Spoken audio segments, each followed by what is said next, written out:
गुरुजी पढ़ाई में मन नहीं लग रहा है। फिर कहाँ लग रहा है? इधर उधर भटक जाता है मन। किधर किधर? कहीं पे इधर उधर कहीं पे भी। इधर चला मैं उधर चला।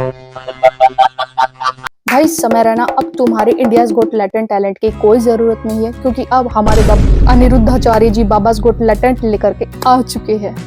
और आपको मुझे लगता है कि कपिल शर्मा जो शो है उसको भी देखने की कोई जरूरत नहीं पड़ेगी अपने माइंड को फ्रेश करने के लिए। जब आप बाबा के मीम्स बने हुए हैं और जो इनके जो कॉमेडी वाली वीडियोस वायरल हो रही है, जब आप देखेंगे ना, आप खुद हंस करके बहुत ज्यादा लोटपोट होने वाले हैं। तो आइए अब जल्दी से देखते हैं कि अनिरुद्धाचार्य महाराज जी की कॉमेडी वाली कौन कौन सी वीडियो वायरल हो रही है। Let's go.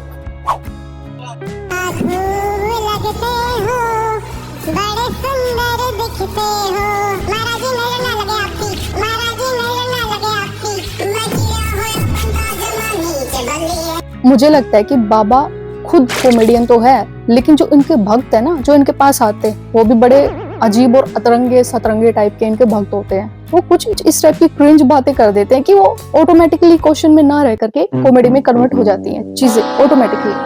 तो ये लड़का क्या कह रहा है, देखते हैं। क्या हुआ, काहे रो गए? बात नहीं जी, यहाँ से अंदर से निकली। रोने की वजह से दूसरे की काहे नहीं हुई? नहीं गुरु जी, मैं पहली बार मिला ना आपसे। लाइव में कभी ना चीज लेकर आपको जी। मतलब हमें देख के रोगे? ना जी। चलो हंसो बोलो भी। हे हे हे हे।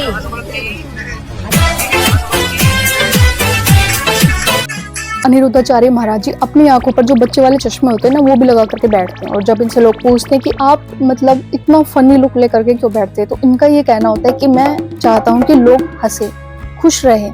तो अगर मुझे देख करके किसी का खून बढ़ रहा है तो मैं चाहूंगा कि वो मुझे देख करके हंसे, खुश रहे।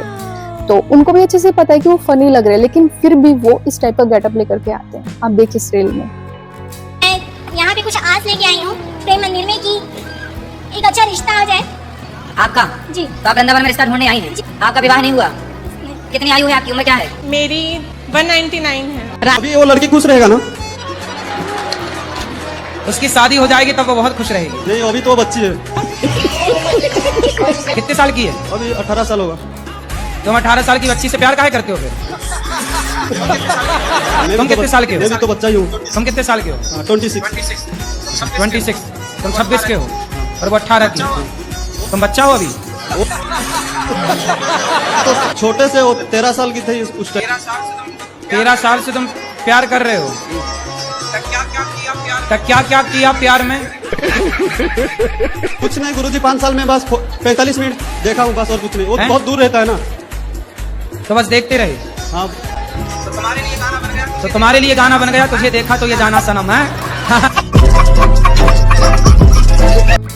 भाई इनका ना जो अनिरुद्धाचार्य महाराज जी का जो सेंस ऑफ ह्यूमर है ना, वो भी काफी अच्छा है। इनको पता है कि किस टाइम पर क्या बोलना है, और इवन इनको गाने तक का भी पता है कि कौन से मूवमेंट पर कौन सा गाना बना करके लोगों को एंटरटेन करना है। ज्यादातर तो लोग इनके प्रवचन सुनने के बजाय इनकी जो कॉमेडी से भरी हुई बातें होती है, एंटरटेनमेंट भरी हुई बातें होती है, वो सुनना लोग ज्यादा पसंद करते हैं। अब देखते हैं इनकी नेक्स्ट वीडियो। एक और आखिरी इच्छा है। क्या चाहिए? आपका चाहिए। खुश रहो। राधे राधे गुरुजी। राधे राधे। गुरुजी अपने बारे में कुछ सवाल पूछूं? हाँ। गुरुजी मेरी शादी को 22 साल हो गए। हमारी 22 साल से लड़ाई होती थी, मगर आप 1.5 साल से देखा तो हमारी लड़ाई बंद हो गई। 22 साल से लड़ाई होती थी और कथा सुनी तो लड़ाई बंद हो गई। राधे की कथा का ये प्रभाव है। पर हमारे बच्चों को गुस्सा बहुत आता है, आप दोनों को समझा दो। कहाँ बच्चे आपके? तो आपकी 22 साल से लड़ाई होती ही रही? डेली होती थी, डेली।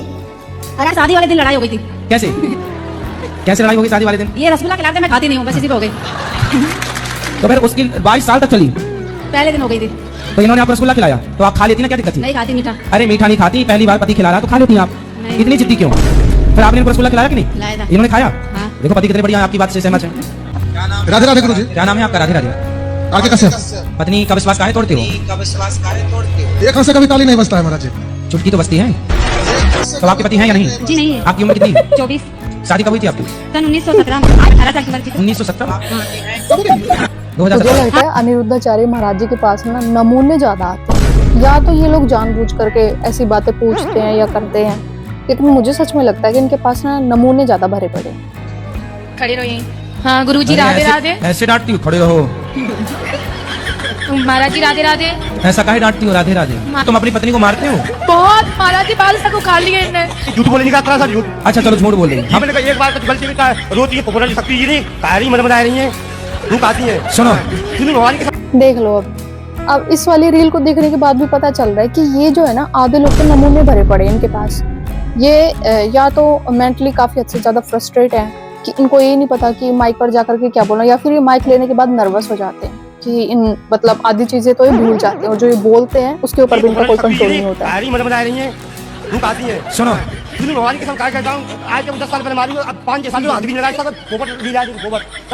5 साल पहले मारे थे, अब नहीं मारते। नहीं, मैं हनुमान जी कसम कर रहा हूँ, बोलो। चलो अब नहीं मारना, नहीं मारना। आगे तक खाना भी नहीं देती, बोलो नहीं पी गए तो निकल यहाँ से घर से। अब आपको सुनो, अब आपको गरम गरम रोटी मिलेंगी ताजी ताजी। कबू ना मिलता ना कबाद दूसरे तेल लगाएंगे, भैया भी धंधा है। क्यों गरम गरम रोटी क्यों नहीं देती हो इनको? मैं हनुमान जी कसम कहता हूँ। अब नहीं कहा, मेरे को आप पे विश्वास है। आपकी पत्नी आपका भला चाहती है कि बुरा चाहती है? भला चाहती है, पर कौन भलाई के मुंह में चप्पल दे रही, जूता तरीके से बोलो, कौन पत्नी जूता देगी? अरे भगवान, जब तुम दिन भर अत्याचार करोगे तो पिटोगे नहीं?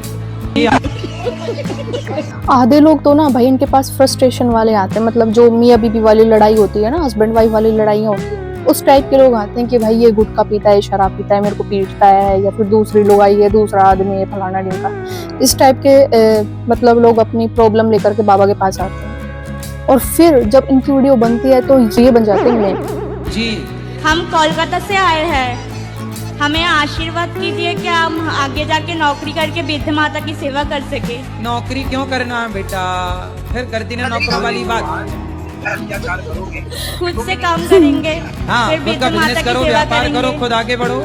करके ना ये लोग एक दूसरे की पोल खोलते हैं कि भाई मेरे सर पे जूता चप्पल मारती है, और भाई मेरा जो हस्बैंड है ना वो दारू पीने के बाद मुझे पीटता है, मेरे बाल तक उखाड़ देता है सर के। मतलब इस टाइप की बातें जब ये पब्लिक प्लेस पर करते हैं तो अब बाबा इनको किस टाइप से समझाए, वो आप खुद ही देख लो कि कॉमेडी की कॉमेडी कर देते हैं और इनको समझ में भी आ जाती है कि हमको लड़ाई नहीं करनी है बिल्कुल भी। दसी का व्रत क्यों रखते हैं? ताकि पेट को रेस्ट मिल जाए।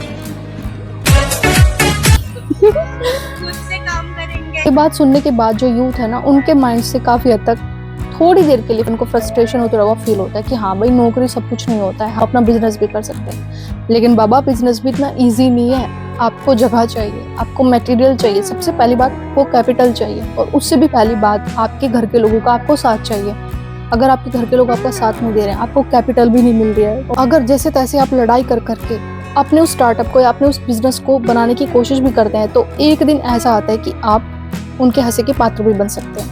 तो इस चीज़ में भी कोई गारंटी नहीं कि आपको सक्सेस मिलेगी, तो गारंटी तो भाई किसी भी चीज़ की नहीं है।